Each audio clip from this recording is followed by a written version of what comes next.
Hello and welcome to BFS Wargaming. So today we are going to be doing another tactical video, and this time we're going to be looking at the pile in and consolidate move. You know, some of the things we can do around the pile in and consolidate, and you know, that sort of thing that we can hit. So please like and subscribe, and we'll jump into the video. Okay, so in this scenario we have a unit of 5 Immortals, and we have a Lockcast Heavy Destroyer, and we have 10 Demonettes that are going to make a charge. So their charge distance over here is 5 inches to this Immortal. Okay, so it was just under 6, so it'll be a 5-inch charge. But if we were to measure over here, it is an 8-inch charge. Okay, so they would have an instrument, so the 5 inches goes down to 4 inches, and the 8 inches would go down to 7. So it's a lot more guaranteed to get into these. So let's say we roll and we rolled a 6, so it was a 7-inch charge because of the +1. So we wouldn't have made it into the Lockcast Destroyer, but what we're going to do is we're only rolling into the Immortals. Okay, so we made that lovely, we rolled a 6, so we get a 7-inch charge. So we're going to put these guys, because remember, if we can get into base to base, we do have to get into base to base, okay? So we're going to move this guy around to here, and then we're going to move this guy to here, and we're going to move this guy to here, okay? And then what we can do, now this guy over here, when we do the pile-in, okay, so we've done the charge, when we do the pile-in in the fight phase, for this guy, the closest target is the Lockcast Heavy Destroyer. So he can actually pile into the Lockcast Heavy Destroyer. These will pile around, and then this guy's going to pile into here because he then gets closer to the closest unit. So now these two Demonettes, not only have they locked this Lockcast Heavy Destroyer into combat, but now they can actually hit the Heavy Destroyer, because the difference in 9th edition, you could only hit the unit that you had declared as a charge, but in 10th edition, you can hit whoever you like if you've charged, as long as you can then pile into them. But remember, when you pile in, you have to pile into the closest model.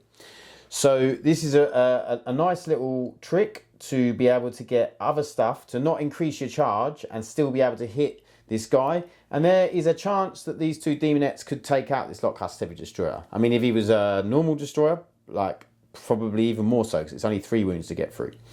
So this is just a neat little trick to think about when you're playing, especially melee units, where you need to get the most out of them, to not increase your charge and then get some pile-ins and still be able to then hit something else. Or even if you just wanted to tag that in combat and be able to bring it in so that it can't shoot next turn. Yeah, these are definitely things you need to think about when you're playing melee armies and getting the most out of your melee army. So, consolidation. So we have these Immortals, and then we have the Demonettes.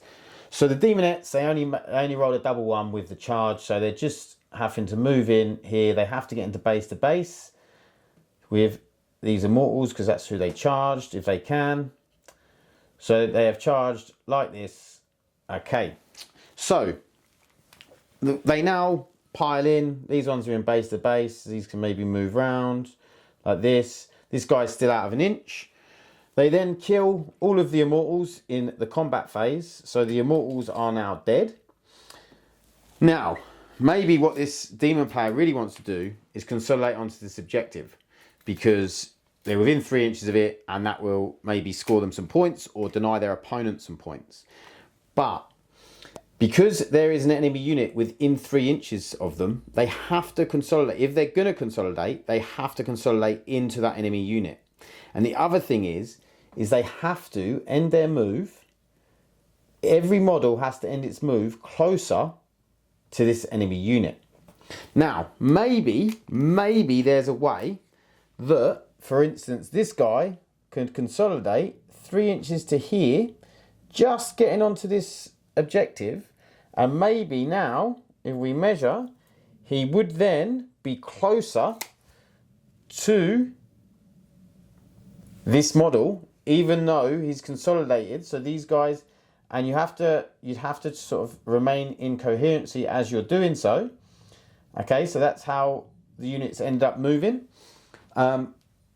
But because you've managed to do it in a way where they've all moved towards this unit, this one's got into base to base, but this one has moved, he's closer to this unit, he ended his move close to this unit, but he can actually end his move on the objective. And that is a way that you could get onto the objective, maybe in this obviously very scenario. The consolidation move is very hard to manipulate in the way they've written the rules. Like, if you consolidate and there's an enemy unit, you have to consolidate towards the enemy unit. And now also every model has to end its move closer to that enemy unit. Okay, or to the closest enemy unit. So let's say that these demonettes fought someone else, and then there was some immortals over here, and this demonette unit is like this.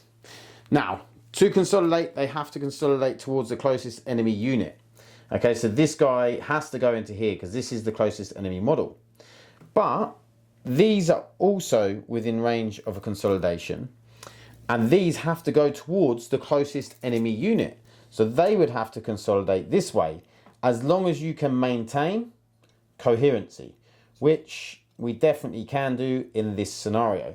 So that's another way you could get more units and more models onto an objective, and then maybe get to hit the next turn, tie stuff up, and that sort of thing. So it's another thing you can do with melee units in the consolidation. So lastly, we will talk about consolidating onto an objective. So if you're already on an objective, like so, and you've just killed these 5 immortals who were on the objective, you can now consolidate. As long as you end your move on an objective, you can consolidate on objective. There's no enemy models within 3 inches.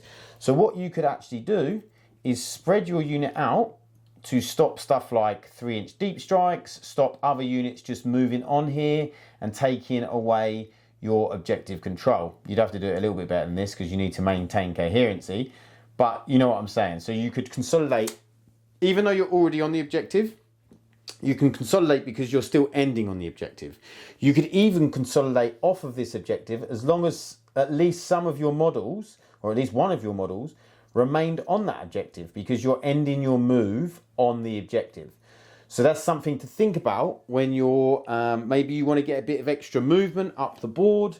Maybe you don't really care about this objective and you just want to try and get as much movement up. But as long as you're ending your move on the objective, then you can consolidate in whichever way you want. So this is another way to get the most out of your melee units by manipulating the consolidate move. Thanks for watching. I hope this was helpful and we'll see you in the next one. Bye.